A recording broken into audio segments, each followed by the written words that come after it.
Welcome to Shelton School's Aspire podcast. I'm Joan Dodd, testing coordinator for the Shelton Upper School. Part of my job responsibilities include supervising the administration of the Aspire. I'll narrate this podcast. Your envelope contains a cover letter and your student score report. Score reports are 2 pages long. If your student was absent during one of the 2 testing days, their work will be scored. However, they will not receive a predicted composite range score for the ACT. The predicted ACT composite score is near the top of the right-hand side of the page. In the past, freshmen and sophomores were given the opportunity to practice for the ACT by using the Explore for 9th grade and the Plan for 10th grade. These 2 tests were phased out by ACT in June of 2014 and replaced with the Aspire, which can be given to grades 3 through 10. Shelton freshmen and sophomores took the Aspire early high school version for grades 9 and 10 in the spring. There are 5 sections to the Aspire: English, Math, Reading, Science, and Essay.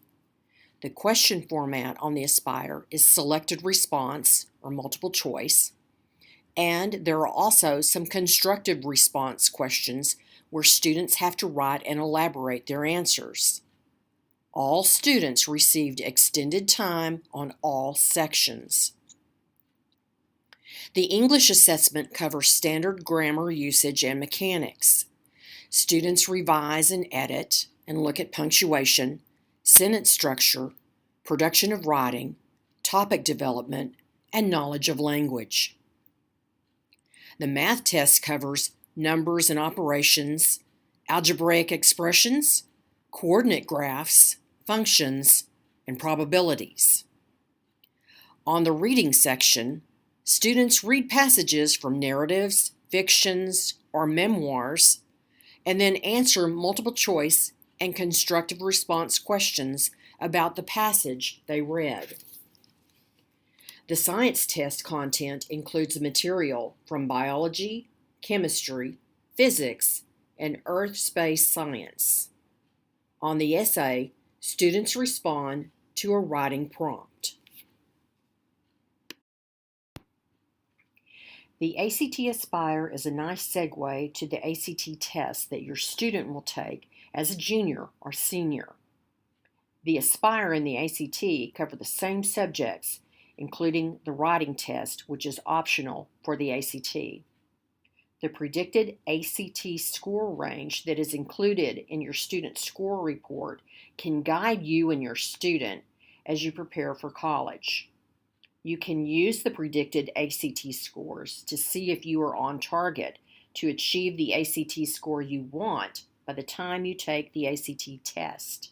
Keep in mind that the predicted ACT score ranges are only estimates, not guarantees.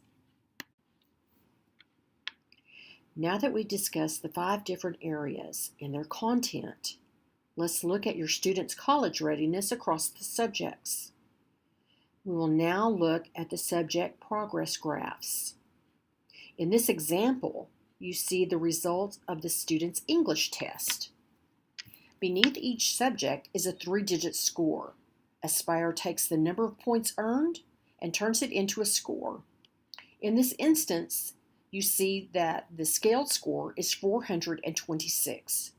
Students who score at or above are considered on target for ACT's college readiness benchmarks. The Aspire has 4 progress indication levels: in need of support, close, ready, and exceeding. In this example, the student is considered ready. The predicted ACT score for this student falls into a range of 15 to 20. This is a predicted score and could be what the student makes when they take the ACT. At the bottom of the graph is the ACT reading benchmark score, and the national average score. At the bottom of the first page, you will see some supplemental scores. You have the ELA score, which is a composite for the English, reading, and writing tests. And you have the STEM score, which shows the overall performance for the math and science tests. Additionally, you have the national percentile rank, which shows the percentage of students in your grade level who received a score equal to or lower than yours.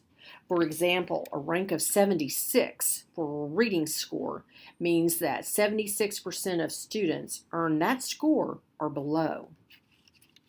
The Progress with Text Complexity indicator identifies whether or not you're making sufficient progress toward reading the complex text you will encounter as you further your college education and career.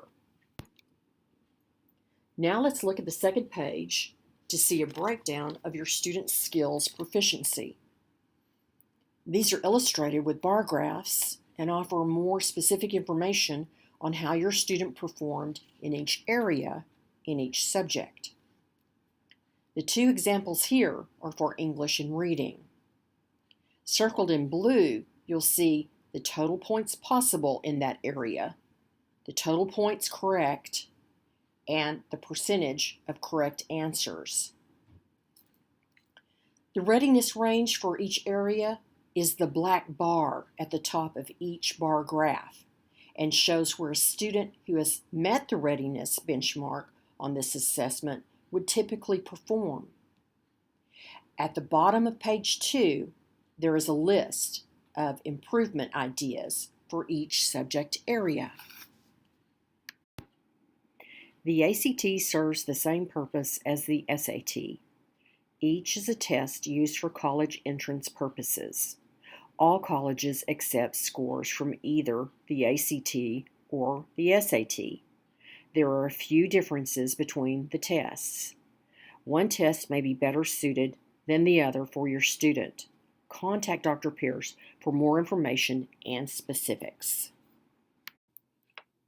So far, we've explained the parts of the Aspire and how to read the score report.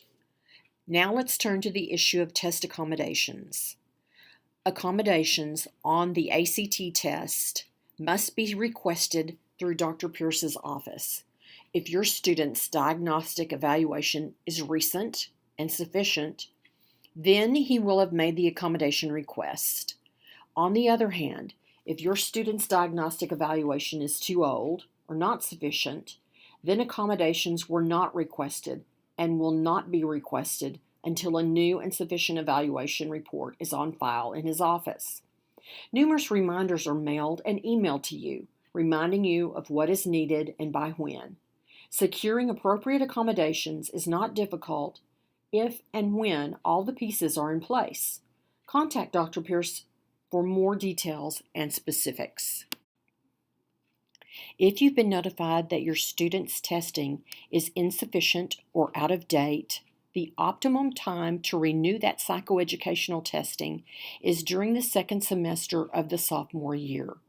By doing this, you'll be able to use that diagnostic report to apply for accommodations for the ACT, the SAT, and also use it to apply for college accommodations.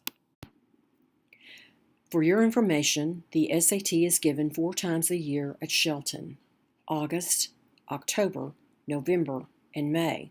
Likewise, the ACT is given 4 times a year at Shelton: September, October, February, and April. Again, contact Dr. Pierce's office for details about registration and administration of these important tests in the academic life of your student.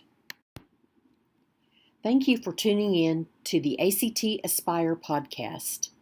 This information and more is also available on the Shelton website.